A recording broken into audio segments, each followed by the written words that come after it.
Comissão EFI Parlamento Nacional, o subministra Saúde, atu declara ai moro prazo liu ona, nebe seirai hela.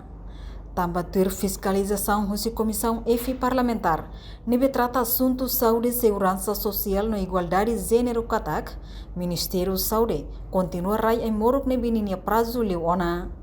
Pior, ai moro kirak nebe expire ne, laos det ia mandato nono governo niang, mai bihahu queda susi governo anterior ni mandato.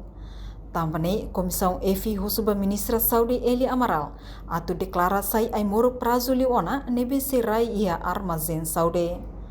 No ia fiscalização Comissão EFI ne, detectamos katak ai moro kira nebe expire ona, maioria ai moro vitamin A sira. Stock out gane agora questiona como vai ai moro expire ne man sira ai moro expire ne la os mai itu as normal nabi ai moro expire ne la os mai ia como ai moro ke nono governian ne mai ke da susi oitavo governian ne be maka agora expire barake la ministra saúde não se dá forçar e a uso para ministra saúde declara sai ai moro se ne be maka expire e até agora será ela. Mas dia fiscalização a menina baia município rua hetam expire baia vitamin A. Nebe maka bal expire ona e baru ia fulan oin tama expire.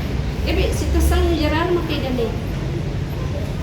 Nebe ita tu politiza dia Saudi rahu au lahat mesti na realidade ini la ohela.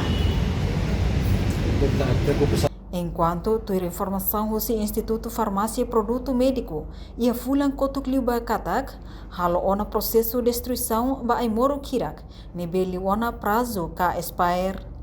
Ia mos ai moro consuma vez, nebe hetan destruição ne, sosa orçamento geral Estado orçamento husi Fundo Global, UNDP, WHO, inclui UNICEF.